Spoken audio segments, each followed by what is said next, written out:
What's up, everybody? This is going to be a part 2 to my very first TikTok.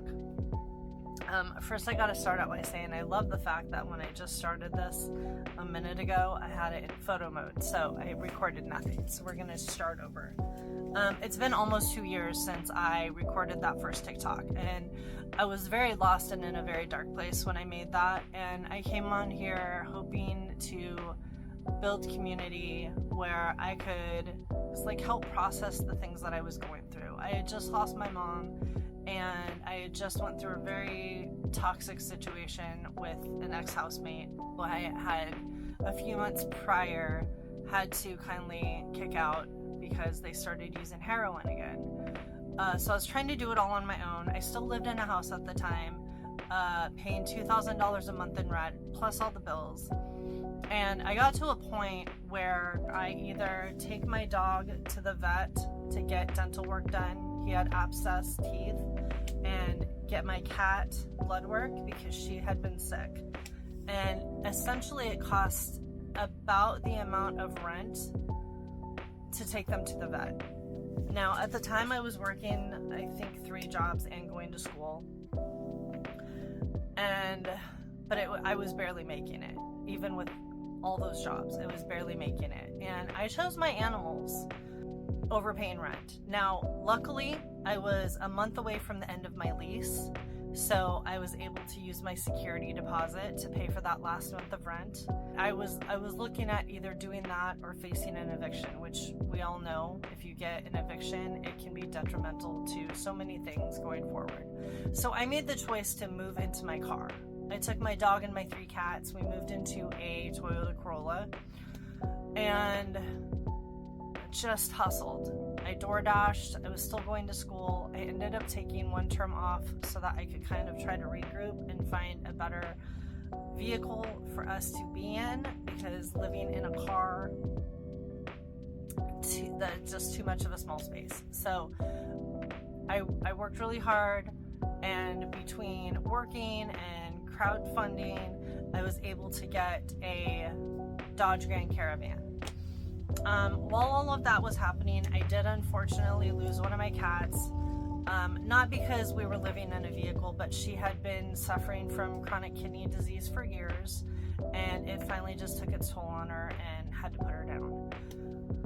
So moved into the Dodge Grand Caravan, continued to DoorDash, continued to go to school while building my platform on here and just really working hard to build a good, non-toxic community. Now, I am not a positive vibes only type of person. I do recognize the fact that sometimes we have bad days and sometimes life just sucks. That doesn't mean that I want to have doom and gloom everywhere and all negativity. I just wanted to have a more realistic platform and a safe platform, which I think I have built. You know, we do have a small community, a smaller community, but it is a safe community because I do not allow people to come in here and be toxic. And toxic positivity is a thing as well. So with all of that, moving forward, Dodge Grand Caravan broke down. And so for a couple weeks, I stayed on a friend's property for a little bit, and then I moved into a motel room and rented a car and just was back to the grind of trying to find a better situation for us. Now, at this point, I was completely against traditional housing. I still am. I never want to go back to traditional housing. And luckily, somebody from the community blessed me with the loan to be able to buy the bus that I'm in now. And I make monthly payments to that, and it's been such an upgrade, such a better situation for me and my animals. So then we were finally able to kind of start traveling a little bit more. At the end of last year, towards the winter time, towards fall, I was planning on traveling south because in Oregon the weather gets super cold and rainy, and at the time I didn't even have a diesel heater. So as I was about to transition down to Arizona, I found out that for the second time I had cancer. Now, I've been very lucky with both times that I was diagnosed with cancer. I call them just little cancer nuggets. They were non-invasive, so nothing was spread. It was just basically I had to have a couple of lumpectomies to take out the little cancer nuggets. But because this had happened twice and I was not able to take the medication that was necessary to help keep this at bay, we decided to do a double mastectomy. And I'm actually in a motel room. I'm in the bus right now, but we've been staying in a motel room while I'm healing from a double mastectomy. I was able to get what they call a Goldilocks mastectomy, which means they take any of the leftover skin and fatty tissue and kind of form new boobs with it. I've got probably about an A cup, but once I'm more healed and things have settled, I can look into reconstruction. I do not want to have implants, but they can take fat from other parts of my body and kind of fill things out a little bit more. So that's kind of what we're looking at right now.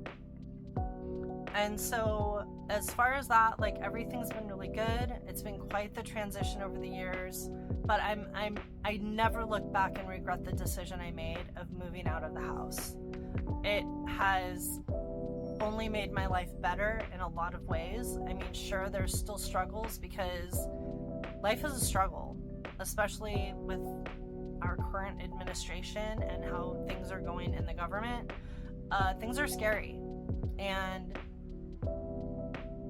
things are always going to be a struggle. It's a different kind of struggle though, and it's a less stressful, better for me struggle. And so with that, I'm finishing up school. I'm about to graduate with my Bachelor in Arts with a social science degree. I also have 2 minors, one in women's studies and one in sexual gender and queer studies. So that's kind of what we're looking at. I'm going to be finishing up next term. Still going to be working with my work study through school, and then it's going to be time to look for a job. So things that I'm looking to do is being an advocate. I really would like to do freelance work, but we'll just see what's out there. I also am interested in looking into fundraising and development through a nonprofit, but with a lot of the DEI initiatives that are being rolled back and the funding cuts, that may not be as prominent of a possibility, but I do want to be able to help people, and I do want to be able to do advocacy work. So that's what I'm going to be looking into. I'm also still doing TikTok. I'm going to start building my YouTube, and I want very much to implement this as part of my income because I do enjoy what I'm doing here, and I do want to spend the time on these platforms because, for one, I enjoy the community that we've built, but I also am able to educate people through these platforms as well. And then I also have other things going on as far as social media marketing. Have some kind of side hustle crafts that I've been putting together that I'm going to start selling. So again, kind of all over the place. I am no niche. I am the chaotic kitty. Anyways, if you've been here, thanks for still following and sticking by me with this chaos that has ensued. I'm really excited about getting back to traveling and checking out some new places and checking out some old places that I've loved. I am in the process of actually trying to sell the bus. I love the bus, but we need something smaller. Not too small though, but I am looking for a conversion van. Something that's a little bit easier to travel in. But yeah, thanks for hanging out. Thanks for being here, everybody. And if you're new, welcome. Come and hang out. Don't be a douchebag. But everybody's welcome as long as they're not hateful and they enjoy this environment. So see y'all later.